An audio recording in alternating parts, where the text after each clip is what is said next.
ഇന്ന് ശനിയാഴ്ചയൊക്കെ അല്ലേ, അപ്പോൾ നമുക്ക് അടിപൊളിയൊരു ബിരിയാണി ഉണ്ടാക്കിയാലോ.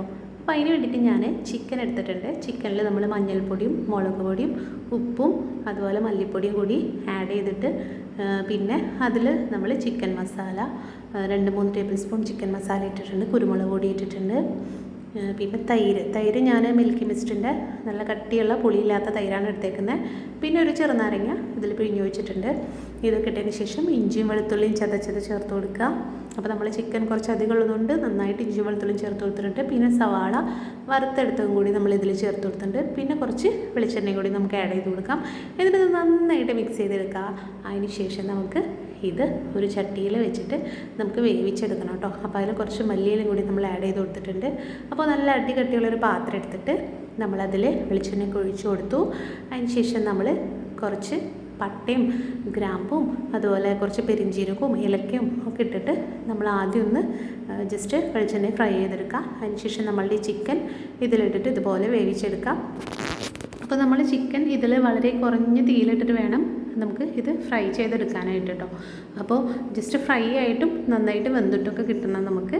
അപ്പോൾ അതിന് വേണ്ടിയിട്ടാണ് നമ്മളിതുപോലെ ഒരു അടികട്ടിയുള്ള പാത്രത്തിൽ വെച്ച് വേവിച്ചെടുക്കുന്നത്. അപ്പോൾ ഇത് വെന്ത് കഴിയുമ്പോൾ പകുതി വേവാകുമ്പോൾ നമുക്കിത് എടുത്തിട്ട് പകുതി ഇതിൽ നിന്ന് മാറ്റി വയ്ക്കുക. ബാക്കി പകുതി അതിൽ തന്നെ കിടക്കട്ടെ. അതിൻ്റെ മുകളിൽ നമ്മൾ നേരത്തെ വേവിച്ച് വെച്ചിട്ടുള്ള ചോറ് നമ്മൾ ഇട്ട് കൊടുക്കുകയാണ്. അപ്പോൾ നമ്മൾ നേരത്തെ അരിയൊക്കെ വേവിച്ച് വെച്ചിട്ടുണ്ടായിരുന്നു. ഇനി ആ ചോറ് ഇട്ട് കൊടുത്തിട്ട് അതിൻ്റെ മേലെ നമ്മൾ നെയ്യ് ഇട്ട് കൊടുത്തു. പിന്നെ കുറച്ച് മല്ലിയിലും കൂടി വെതറിട്ട് കൊടുത്തു. അതിനുശേഷം കുറച്ച് കളറ് നമ്മൾ കുറച്ച് ഭംഗിക്ക് വേണ്ടി ഇട്ട് കൊടുത്തിട്ടുണ്ട്. ഇത് ഒക്കെ ഒന്ന് ഇട്ടതിന് ശേഷം നമ്മൾ വീണ്ടും ബാക്കി വെച്ചേക്കുന്ന ചിക്കൻ നമ്മളതിൻ്റെ മുകളിലൂടെ ഇട്ട് കൊടുക്കുക. അപ്പോൾ എണ്ണയൊക്കെ ഉണ്ടെങ്കിൽ അതൊക്കെ ഒന്ന് മാറ്റി വെച്ചതിന് ശേഷം അതിൽ നിന്ന് ചിക്കൻ മാത്രം എടുത്തിട്ട് ഇതിലോട്ട് ഇട്ട് കൊടുത്തിട്ട് നമ്മൾ അതിൻ്റെ മുകളിലും ചോറിട്ടിട്ട് ഇതുപോലെ ഒന്ന് പ്രസ് ചെയ്തൊക്കെ വെക്കുക. അപ്പോൾ നമ്മൾ ബാക്കി കുറച്ച് ചോറ് നമ്മൾ ഇതിലുണ്ടായിരുന്നു, മാറ്റി വെച്ചിട്ടുണ്ടായിരുന്നു. അതും കൂടി നമ്മൾ ഇട്ടിട്ട് ഇതുപോലെ അതിൻ്റെ മുകളിൽ പ്രസ് ചെയ്ത് വെച്ചതിന് ശേഷം നമുക്ക് അണ്ടിപ്പരിപ്പും മുന്തിരിയും സവാളയൊക്കെ വറുത്ത് വെച്ചതൊക്കെ നമുക്ക് ഇതിൻ്റെ മുകളിൽ ഇട്ട് കൊടുക്കണം. പിന്നെ മല്ലിയില ഇട്ട് കൊടുക്കണം. പിന്നെ അതുപോലെ നെയ്യ് നമ്മൾ യൂസ് ചെയ്യുന്നത് ഡാൽഡയാണ് കേട്ടോ. അപ്പോൾ ഡാൽഡ ഉരുക്കിയിട്ടാണ് നമ്മൾ ഇതുപോലെ ഇതിൻ്റെ മുകളിൽ ഒഴിച്ചു കൊടുക്കുന്നത്. അപ്പോൾ മല്ലിയിലയും നമ്മളെല്ലാം ഇട്ടിട്ട് ഡെക്കറേറ്റ് ചെയ്തതിന് ശേഷം അടച്ച് വെച്ചിട്ട് വേവിച്ചെടുക്കുക. അപ്പോൾ ഒരു 10-20 മിനിറ്റോളം ഞാൻ ചെറിയ തീയിൽ ഇതുപോലെ അടച്ചു വെച്ച് വേവിച്ചെടുത്തിട്ടുണ്ടായിരുന്നു കേട്ടോ.